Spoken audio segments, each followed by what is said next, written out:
Party 365 दिन चलने वाली पार्टी है। ये कोई चुनाव में कुकुर मुक्के की तरह से खड़ी होने वाली पार्टी नहीं है। लेकिन हम फिर भी सदन में सबसे बड़े विरोधी दल के रूप में बैठेंगे और आपको हमारा सहयोग लेकर सदन चलाना पड़ेगा। इस बात को मत भूलिए। मैं अपना त्यागपत्र राष्ट्रपति महोदय को देने जा रहा हूं। काऊ बेल्ट है, काऊ बेल्ट का समर्थन है। जो काऊ बेल्ट जिससे कहा जाता है उसको इस तरह से सदन में उल्लिखित करना। किस क्षेत्र की आप बात कर रहे हैं? हरियाणा में हम हरियाणा में जीते, हमने कर्नाटक में समर्थन प्राप्त किया है। और ये ठीक है कि केरल में और तमिलनाडु में हम उतने शक्तिशाली नहीं है, मगर हमारा संगठन है। पश्चिम बंगाल में भी हमें 10% से थोड़ा कम वोट मिला हुआ है। अगर आप वोट की बात करते हैं तो फिर 10% वोट की बात करिए। इस सदन में एक एक व्यक्ति की पार्टियां, एक एक व्यक्ति की पार्टी, और वो हमारे खिलाफ जमघट करके और हमें हटाने का प्रयास कर रहे हैं। उन्हें प्रयास करने का पूरा अधिकार है, मगर है वो एक व्यक्ति की पार्टी। एकला चलो रे, और चलो एकला अपने चुनाव क्षेत्र से और दिल्ली में आकर हो जाओ इकट्ठे रे। किस लिए इकट्ठे हो जाओ? देश के भले के लिए। स्वागत है। हम भी अपने ढंग से देश की सेवा कर रहे हैं, और अगर हम देशभक्त न होते और अगर हम निस्वार्थ भाव से राजनीति में अपना स्थान बनाने का प्रयास न करते, और हमारे इन प्रयासों के पीछे 40 साल की साधना है। ये कोई आकस्मिक जनादेश नहीं है, कोई चमत्कार नहीं हुआ है। हमने मेहनत की, हम लोगों में गए, हमने संघर्ष किया है। पार्टी 365 दिन चलने वाली पार्टी है। ये कोई चुनाव में कुकुर मुक्के की तरह से खड़ी होने वाली पार्टी नहीं है।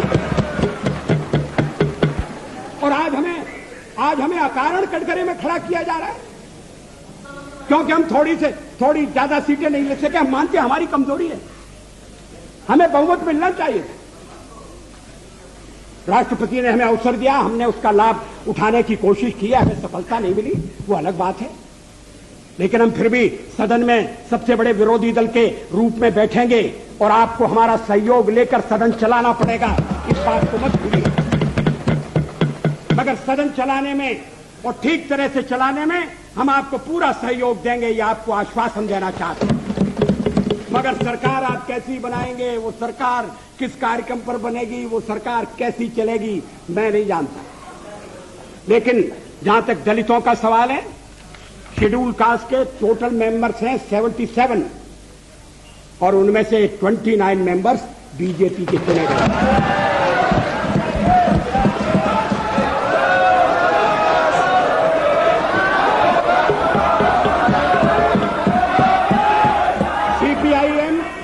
सीपीआईएम के 5 मेंबर हैं, सीपीआई 1 मेंबर है, कांग्रेस 15 मेंबर है, जनता दल 7 मेंबर है, और सबसे ज्यादा हमारे मेंबर हैं।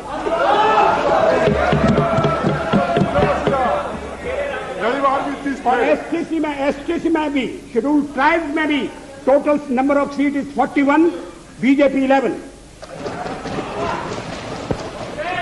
हमारा जनाधार नहीं है, हमें लोगों का व्यापक समर्थन प्राप्त नहीं है। अगर आप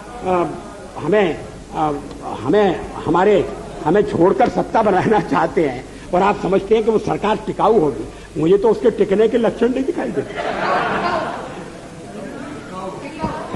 वो पहले तो उसका जन्म लेना कठिन है, जन्म लेने के बाद जीवित रहना कठिन है, और ये सरकार अंतर विरोधों में घिरी हुई देश का कितना लाभ कर सकेगी, ये एक प्रश्नवाचक चिन्ह है। हर बात के लिए आपको कांग्रेस के पास दौड़ना पड़ेगा, और जब आप उन पर निर्भर हो जाएंगे अभी तो मैं नहीं जानता, पहले चर्चा हुई थी, कुछ शर्तें लगाई जा रही, फिर चर्चा हुई कि कोऑर्डिनेटिंग कमेटी बनाना पड़ेगी। फ्लोर पर भी हम लोग कोऑर्डिनेशन करते हैं, उसके बिना तो सदन नहीं चलता। आप सारा देश चलाना चाहते हैं, बड़ी अच्छी बात है, हमारी शुभकामनाएं आपके साथ हैं। हम अपने देश की सेवा के कार्य में जुटे रहेंगे। हम संख्या बल के सामने सर झुकाते हैं और आपको विश्वास दिलाते हैं कि जो कार्य हमने अपने हाथ में लिया है वो जब तक राष्ट्रीय उद्देश्य पूरा नहीं कर लेंगे तब तक विश्राम से नहीं बैठेंगे, तब तक आराम से नहीं बैठेंगे। अध्यक्ष महोदय, मैं अपना त्यागपत्र राष्ट्रपति महोदय को देने जा रहा हूं।